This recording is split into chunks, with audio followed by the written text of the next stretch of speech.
Silence is a stimulant that these predatory sociopaths feed off in educational institutions. Silence allowed Anderson to victimize hundreds of victims as he continued his university affiliation and access to student athletes. That is the first female athlete to come forward in the University of Michigan sex abuse scandal by Dr. Anderson, who has passed away. But the case and the controversy continues and seems to be growing by the day. Ted Rollins has more tonight. I view Anderson as a serial sexual predator.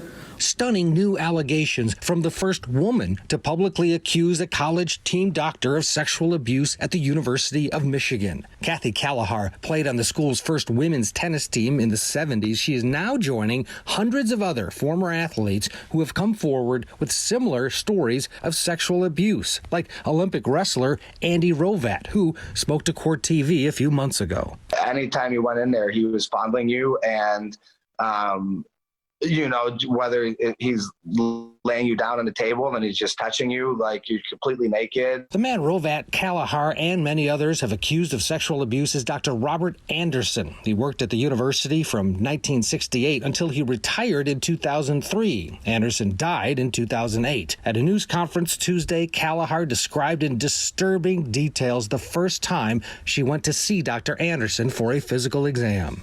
He grabbed my breast. He squeezed them firmly. Anderson commented about the extremely large size of my breast. He told me that I should have them cut down because while men liked large breasts, mine were so large they would not be attractive or pleasant to men. He tried to convince me that surgery was my best option. He told me if I was unwilling to have the surgery, I should consider women as my lovers. Anderson also put 2 ungloved fingers into my vagina and wiggled them. I was distraught and shocked. He made a crass sexual comment. I wanted to disappear from the exam table and into the wall. I remember crying as I dressed and tried to regroup before leaving the room. I didn't want my teammates to see me crying. Anderson turned my sports physical exam into his bizarre and inappropriate torture event. Kalahar said she was further traumatized when she sought help from the university health services. This psychoanalytic therapist refused to believe me. She insisted what I told her were merely my fantasies. I was extremely confused that a woman therapist refused to believe me that I had been sexually assaulted. That experience motivated Kalahar, she says, to become a clinical psychologist. I worked as a limited licensed psychologist, specializing in the evaluation and treatment of children, youth, and family violence. Dozens of former student athletes are suing the University of Michigan, claiming school officials, some of them who were former athletes themselves at the school, knew about the abuse allegations and did nothing. A spokesman for the university says the school condemns all sexual misconduct and has taken extensive measures to combat it. U of M has offered counseling to anyone affected by the alleged misconduct. In 2018, the university opened an investigation after former wrestler Tad DeLuca described in detail alleged sexual abuse by Dr. Anderson in a letter to the university. DeLuca had alerted his coach back in 1975 and again in 2018. Kathy Kalahar says she hopes to inspire other women and men to come forward. I thank Tad DeLuca and all the other men who showed tremendous courage to come forward and report their experiences. They inspired me to report and break my silence. Today represents another important step towards closure and full healing for me. Absolutely disgraceful. Again, these are students, right? These are students going to the university, a student not protecting the students. Ted Rollins is with us. Ted, this story gets more disturbing the more details we learn, but that's the nature of these things, right? These investigations grow. more people come forward, tell their stories, and it's more bad news. Yeah, 70 plus now lawsuits have been filed, likely hundreds of victims over Dr. Anderson's career at the University of Michigan. What stands out, I talked to Andy Rovat, the wrestler who's an Olympic wrestler. He said the first day he arrived on campus, the other athletes said, oh, wait till you get to Dr. Anderson. He is going to, put you through the ringer. Literally, you break an ankle, he would give you a rectal exam.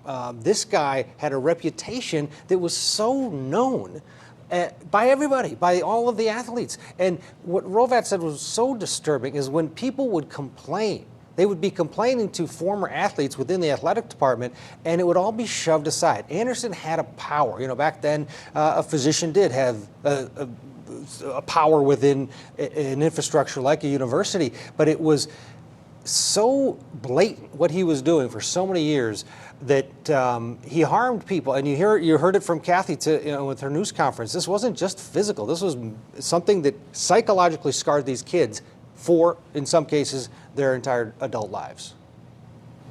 Yeah, this was a disturbed monster. I want to take a listen to one of the attorneys for the alleged sex abuse victims, Parker Steiner, here's talking about going forward, what universities can do to help students, help protect students. Let's take a listen.